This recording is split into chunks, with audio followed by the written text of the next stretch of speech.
Dream class की channel में आपका स्वागत है।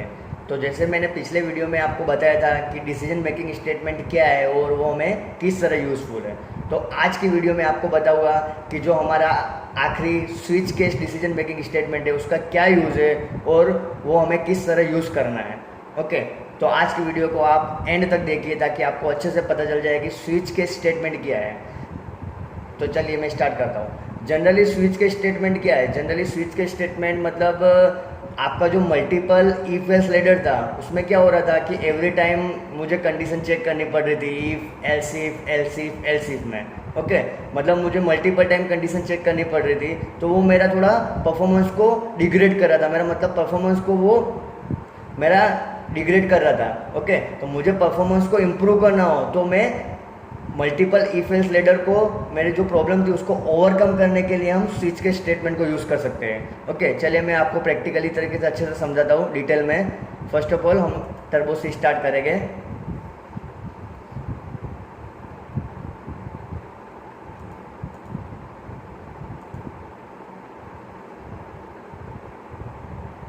यहाँ पे मैं आपको एक बेसिक प्रोग्राम समझाता हूँ।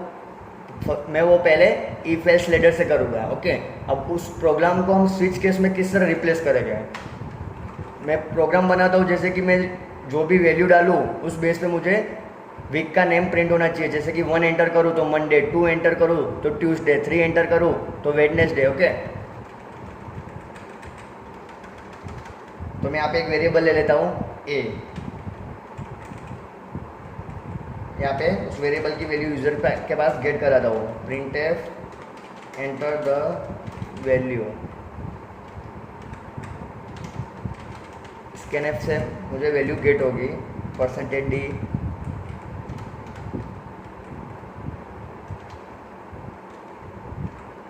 Comma %a।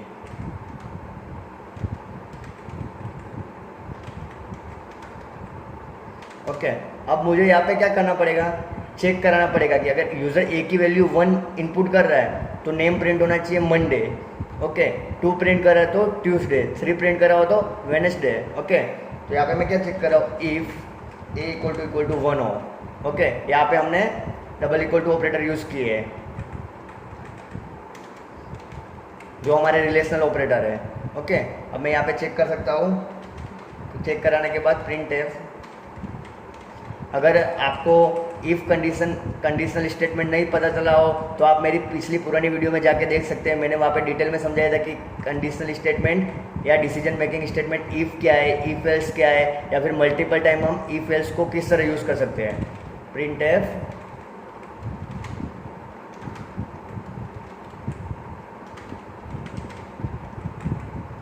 अभी यहाँ पे आपको यूज़र की वैल्यू को हमारे वेरिएबल से चेक करवाने के लिए डबल ऑपरेटर यूज़ करने पड़ेंगे, डबल इक्वल टू। अगर आप सिंगल इक्वल टू यूज़ कर दोगे तो मतलब वो 1 ए को असाइन हो जाएगा, मतलब ए की वैल्यू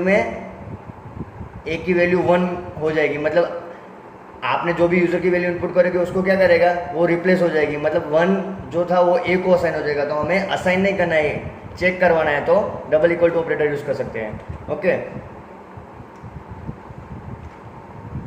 1 मंडे। ओके, अब सपोज यूज़र ने 2 डाला तो यहाँ पे 2 पे कुछ इनपुट नहीं हो, आउटपुट दिखेगा नहीं। ओके, तो मैं यहाँ पे एलसीएफ में वापस चेक करवा सकता हूँ if a equal to 2।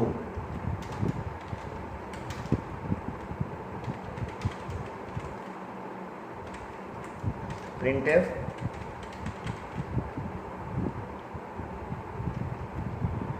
Tuesday.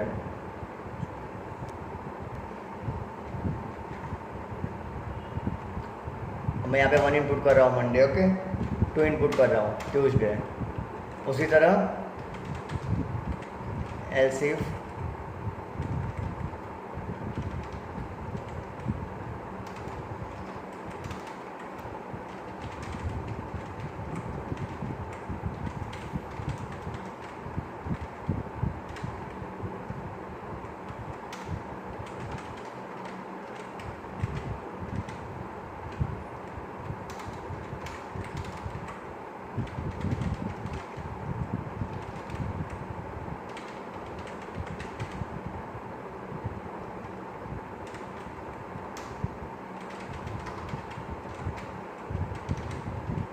A equal to 3 Wednesday, a equal to 4 हो तो थर्सडे, ए इक्वल टू 5 हो तो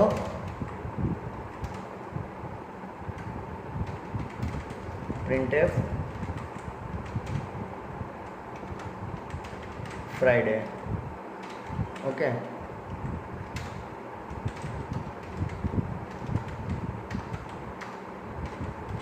else if a equal to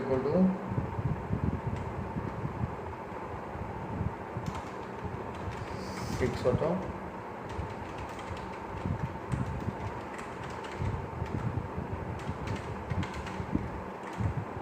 Saturday. मतलब आपको जितने भी कंडीशन चेक करवानी है, ओके, 7 पे संडे लिख सकते हो। मतलब आपको जो भी नेसेसरी कंडीशन चेक करवानी हो आप इफ एल्स इफ से लिख सकते हो। मतलब 1 से 6 के अलावा कोई भी वैल्यू डाले तो ये मेरा प्रिंट होना चाहिए, उसके अलावा की कोई भी वैल्यू डालो तो प्रिंट टैब में आप रॉन्ग इनपुट इस तरह का कुछ प्रिंट करवा सकते हो। ओके, अगर हमारी 1 से 6 के अलावा की कुछ दूसरी वैल्यू इनपुट होगी तो। ओके, देखो 4 पे थर्सडे मिल गया मुझे, 5 पे फ्राइडे मिल गया, उसके अलावा की कोई वैल्यू डालो 9 पे रॉन्ग इनपुट। अब इसमें क्या हो रहा है कि मुझे हर बार कंडीशन चेक करवानी पड़ रही है कि ए इक्वल टू 1 हो, ए इक्वल टू 2 हो, 3 हो, 4 हो। मतलब यहाँ पे मुझे ऐसे में कंडीशन एवरी टाइम चेक करवानी पड़ रही है। ओके, तो ये जो मेरे प्रॉब्लम आया, इस प्रॉब्लम को ओवरकम करने के लिए हम स्विच केस स्टेटमेंट का यूज़ कर सकते हैं। Okay, switch case statement generally इसी तरह वर्क करता है, लेकिन उसकी सिंटेक्स एकदम ईजी है। चले मैं आपको यहाँ पे वर्क करके दिखाता हूँ। इस इफ वाले ब्लॉक को मैं कमेंट कर देता हूँ पूरा। ओके,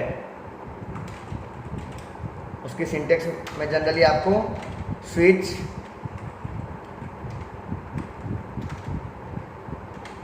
आपका कीवर्ड है, यहाँ पे आपको टेस्ट एक्सप्रेशन रखना है, मतलब जो भी चेक करवाना है। ओके,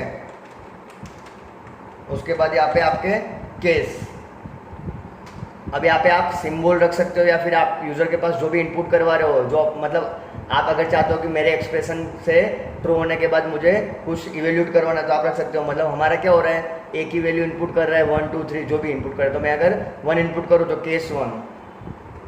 ओके, उसके बाद कोलन, यहाँ पे आपको जो भी प्रिंट करवाना हो तो हम यहाँ से प्रिंट एफ मंडे था,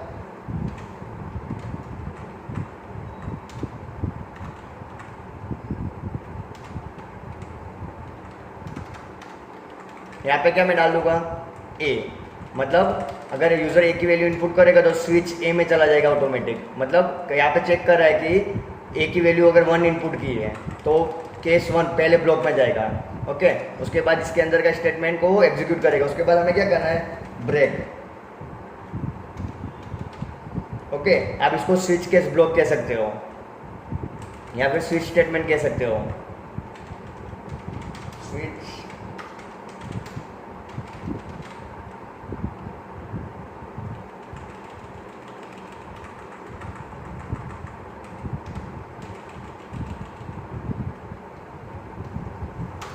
ओके, अब दूसरे मेरे जो सिनारियो थे, मतलब ए की वैल्यू 2 इनपुट करेंगे तो उसके लिए आपको वापस कंडीशन चेक नहीं करवाने की ज़रूरत है।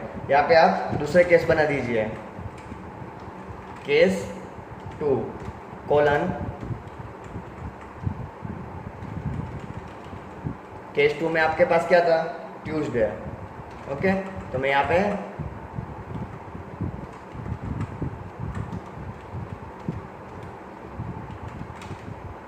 केस 2 में ट्यूसडे लिख के ब्रेक लिख देता हूँ। ओके, अब रन करता हूँ मैं, यहाँ पे ब्रेक के बाद सेमीकोलन मिसिंग है। ओके, 1 की इनपुट डाल रहा हूँ तो मंडे। ओके, मंडे किस तरह आ रहा है, सपोज उसने ए की वैल्यू 1 इनपुट की है, स्विच में किया 1, अब वो यहाँ पे केस में देखेगा कि उसको जो भी केस मिलेगा, यहाँ पे पहले ही मिल गया केस 1। ओके, तो उस केस के ब्लॉक में अंदर जाएगा और रिलेटेड जो भी स्टेटमेंट होंगे सारे प्रिंट करके ब्रेक कर देगा और केस के स्विच के बाहर निकल जाएगा। ओके, वहाँ से ब्लॉक वो एग्जीक्यूट होके ब्लॉक एग्जिट हो जाएगा। अब यहाँ पे सपोज वो इनपुट कर रहा है 2 ट्यूसडे, मतलब यहाँ पे स्विच में गया, ए की वैल्यू, मतलब टेस्ट एक्सप्रेशन में मुझे यहाँ पे ए की वैल्यू 2 मिली, मतलब वो ए की वैल्यू को 2 से रिप्लेस कर दिया इस तरह। ओके, अब यहाँ पे जाएगा केस 1, मतलब इसमें नहीं जाएगा क्योंकि मुझे ए की वैल्यू 2 मिली है। यहाँ पे 1 2 जो हमारे सारे ए की वैल्यू को रिप्लेस कर रहा है। ओके, मेरे यहाँ पे 1 है, मतलब मैंने तो ए की वैल्यू को 2 इनपुट किया है। ओके, तो इसमें नहीं जाएगा। यहाँ पे केस 2, मतलब ये ब्लॉक मुझे ये ब्लॉक मेरा मैच हुआ, मतलब यहाँ पे क्या करेगा स्विच, जिस भी केस के साथ वो मैच होगा उससे उसका रिलेटेड पर्टिकुलर ब्लॉक एग्जीक्यूट होके वहाँ पे ब्रेक होके वो एग्जिट हो जाएगा। तो आपका आउटपुट में देखिए यहाँ पे ट्यूसडे आ रहा है, क्योंकि मैंने एक ही वैल्यू को 2 इनपुट किया था, तो केस 2 में मेरी मैच हुई, तो उसके अंदर ब्लॉक में गया, स्टेटमेंट जो प्रिंट किया और ब्रेक हो गया, मतलब बाहर एग्जिट हो गया। उसके बाद यहाँ पे केस 3,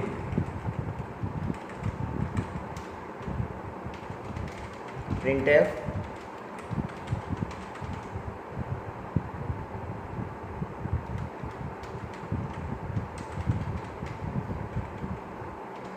ओके ब्रेक। उसके बाद केस 4, केस 4 में हमारे पास क्या था, थर्सडे,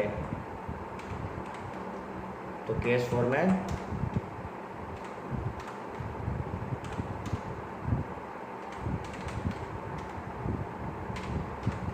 ब्रेक।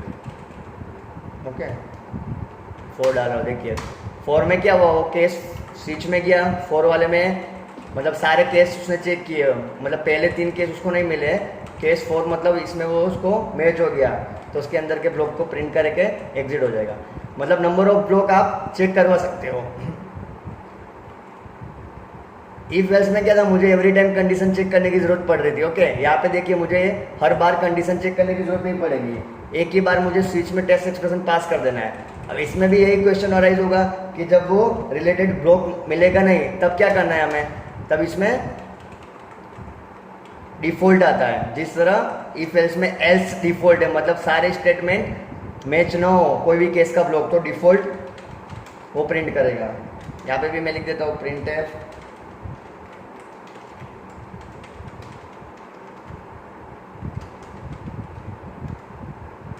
रॉन्ग चॉइस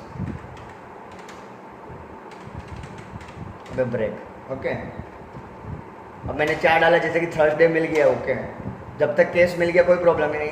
अभी मैंने कोई 7 अलग इनपुट किया। ओके तो मतलब यहाँ पे क्या हुआ कि उसके 1 से 4 तक के कोई भी केस में वो मैच नहीं हो रहा है, तो उसका वो डिफॉल्ट ब्लॉक प्रिंट हो रहा है, मतलब रॉन्ग चॉइस। जनरली स्विच के स्टेटमेंट आप क्या यूज़ कर सकते हो, जहाँ पे आपको मेनू ड्रिवन प्रोग्राम यूज़ करने हो। मेनू ड्रिवन प्रोग्राम मतलब आप कई बार होटल में जाते हो तो आपको मतलब जो भी वेटर होता है वो आपको मेनू पास करता है। मेनू में मतलब आपने देखा होगा कि बहुत सारी वेराइटी होती है, आपको जो भी पसंद आ रही है आप मेनू उस मेनू के अकॉर्डिंग उस वेटर को ऑर्डर पास कर सकते हो, मतलब ऑर्डर दे सकते हो। ओके उसी तरह हम यहाँ पे मतलब एक प्रोग्राम बनाना चाहते हो जिसमें आपके मल्टीपल ऑपरेशन एक साथ परफॉर्म होना चाहिए, जैसे कि एडिशन है, मल्टीप्लिकेशन है, डिवीजन है, सब्ट्रैक्शन है, तो आप एरिथमेटिक ऑपरेशन एक साथ परफॉर्म कर सकते हो। ओके या फिर 2 नंबर की वैल्यू को चेक करवा सकते हो। मतलब एक ही प्रोग्राम में आपको मेनू ड्रिवन प्रोग्राम बना के यूजर की चॉइस पे, अगर यूजर 1 प्रेस करे तो एडिशन होना चाहिए, यूजर 2 प्रेस करे तो सब्ट्रैक्शन, 3 प्रेस करे तो मल्टीप्लिकेशन। तो आप रिलेटेड यहाँ पे उससे केस बना सकते हो कि यहाँ पे अगर 1 प्रेस कर रहा है तो इसमें आपको एडिशन का कोड लिखना है, 2 प्रेस कर रहा है तो सब्ट्रैक्शन, 3 प्रेस कर रहा है तो डिवीजन, 4 प्रेस कर रहा है तो मल्टीप्लिकेशन। और यहाँ पे उसी तरह स्विच में उसका टेस्ट एक्सप्रेशन कोई भी वैल्यू को इनपुट करवा देनी है। आप सिंबल भी इनपुट करवा सकते हो, जैसे कि प्लस इनपुट कर रहा हो ओके तो एडिशन होना चाहिए, तब यहाँ पे आपको प्लस चेक करवाना पड़ेगा इस तरह। ओके यहाँ पे यूजर के पास आपको कैरेक्टर इनपुट करना पड़ेगा। ओके जनरली स्विच के स्टेटमेंट मैंने जैसे आपको बताया कि आप मेनू ड्रिवन प्रोग्राम में यूज़ कर सकते हो। चलिए मैं आपको थोड़ी उसकी थियरी को डिटेल में समझा देता हूँ।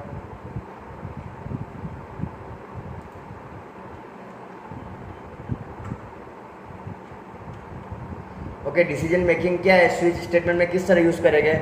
The switch statement allow us to execute one code block among many alternatives.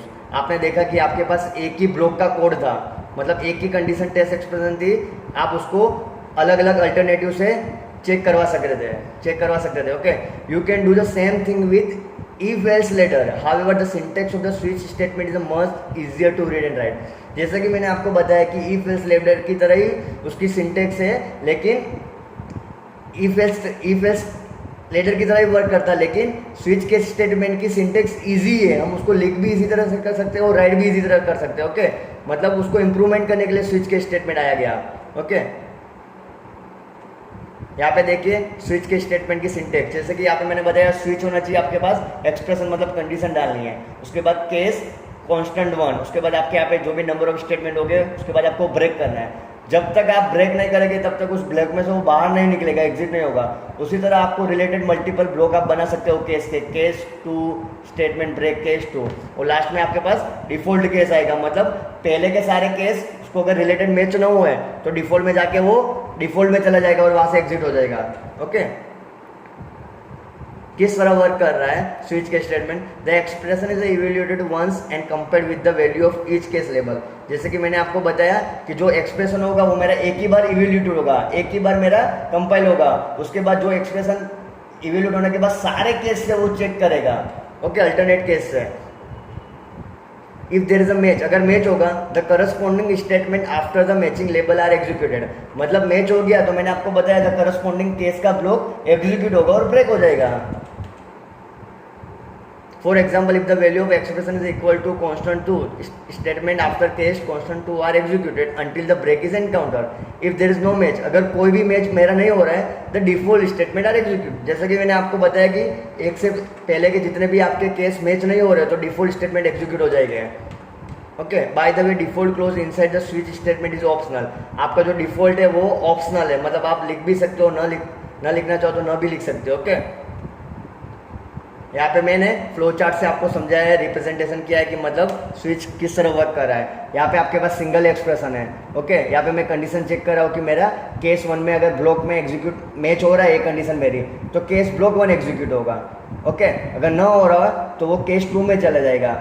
Okay, अगर केस 2 का ब्लॉक मेरा कंडीशन मैच हो रही तो केस ब्लॉक 2 एग्जीक्यूट होगा, अगर नहीं होगा तो वो केस 3 में जाएगा। ओके, अगर केस 3 ब्लॉक की मैच हो रही तो केस ब्लॉक 3 में चलेगा। मतलब 1 से 3 का मेरे कोई भी केस ब्लॉक एग्जीक्यूट मैच नहीं हो रहे हो तो बाय डिफॉल्ट वो डिफॉल्ट कोड में चला जाएगा। ओके, इस तरह स्विच के स्टेटमेंट एकदम ईजी है, आप उसको ईजिली इंप्लीमेंट कर सकते हो प्रोग्राम में। यहाँ पे मैंने सिंपल कैलकुलेटर बनाया है स्विच केस की मदद से। ओके, तो देखिए मैंने यहाँ पे कैरेक्टर ऑपरेटर यूजर के पास लिया है, नंबर 1 और नंबर 2, दो डेटा टाइप मतलब दो वेरिएबल अलग अलग यूजर के पास इनपुट करा है। प्रिंट में मैं क्या इनपुट करा रहा हूँ ऑपरेटर, मतलब हमें क्या करना है कि प्लस माइनस मल्टीप्लिकेशन सब्ट्रैक्शन यही ऑपरेटर यूजर के पास इनपुट करवाने हैं। ओके, मतलब स्कैनफ परसेंटेज सी। अब यहाँ पे परसेंटेज सी क्यों लिया है, क्योंकि आपको पता है प्लस माइनस मल्टीप्लिकेशन मतलब ये मेरे एक कैरेक्टर है, अगर उसको इनपुट करना होगा तो मुझे परसेंटेज सी डेटा टाइप चाहिए। Okay, ampersand operator, operator क्या है मेरे कैरेक्टर की जो भी डेटा टाइप थी वो उसको मेरे को ऑपरेटर वेरिएबल है, जो भी मेरा ऑपरेटर था उस मतलब ये मेरा वेरिएबल, उस वेरिएबल को मुझे यूजर के पास इनपुट लेना है।